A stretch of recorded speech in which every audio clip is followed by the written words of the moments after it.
Beyond the hustle and bustle of city living lies a quaint atmosphere. Beyond the high-rise structures lies a community with shared goals. It leads us to the municipality of Leganes, home of the man-made eco-tourist destination. This is the Leganes Integrated Katungan Eco Park. The municipality of Leganes is a coastal town with a land area of 3,200 hectares and 6 kilometers of coastline.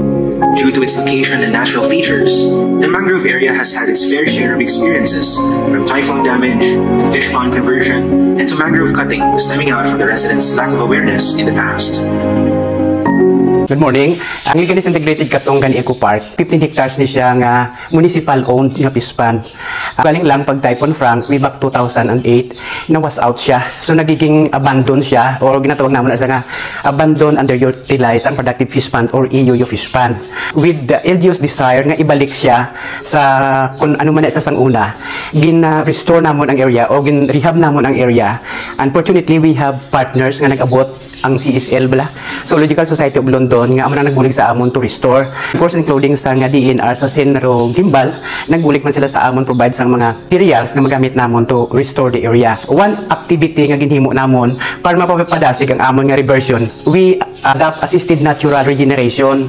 And of course, napadasig siya kay silisang science. If we allow the mangrove to grow naturally, it would take time, maybe 15 to 30 years. However, since we adopt assisted natural regeneration, shorten naton ang reversion process. And tanan diri nga ginauban namon is always based on science. We follow science-based protocol. Amo na madasig siya. So restore na namon during the process of restoration. Kadamo gyud sang problema. Ang isa sa mga problema, of course, ang attitude sa mga tao within the community kay feeling nila, because it is already protected area, daw ginbulan na sila dasang ilang mga livelihood.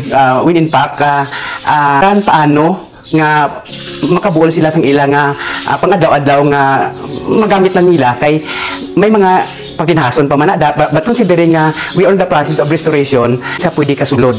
So until such time nga we do, ang ginimo na lang namon, involve namon sila sa restoration process. Gin-involve namon sila nga sila ang maghunol sang mga mangrove seedlings sa subong na ang current status ang aton nga Leganes Integrated Katungan Eco Park.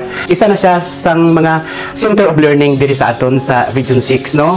Kay gin-designate na siya sang CSL through sa ilang focus project.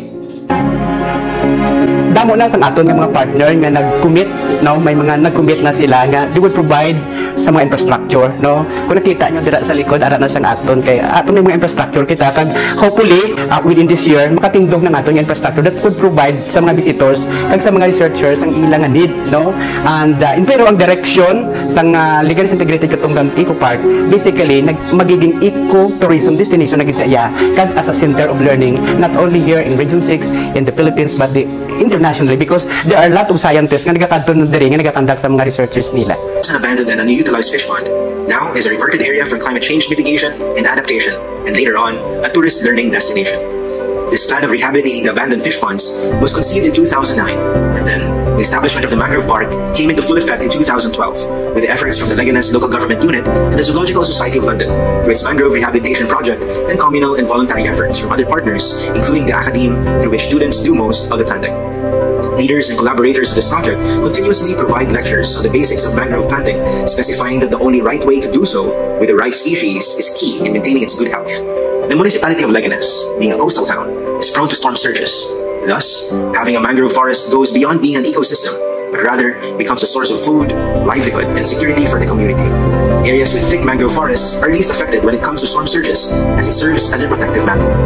More than a decade later, the collaborators and leaders of the project share their insights, lessons, and challenges on how and why their vision turned into reality. As this project is a communal one, each collaborator, volunteer, and resident has played a part in this growing site.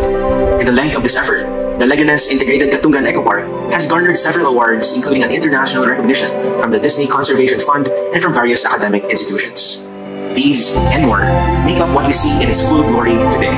Beyond the beauty of these mangroves lies communal efforts. Beyond the sights of marine wildlife and sounds of birds flocking in the forest lies a community secured with livelihood and good life. As strong as its roots and as sturdy as its formation, this is the Leganes Integrated Katungan Eco Park.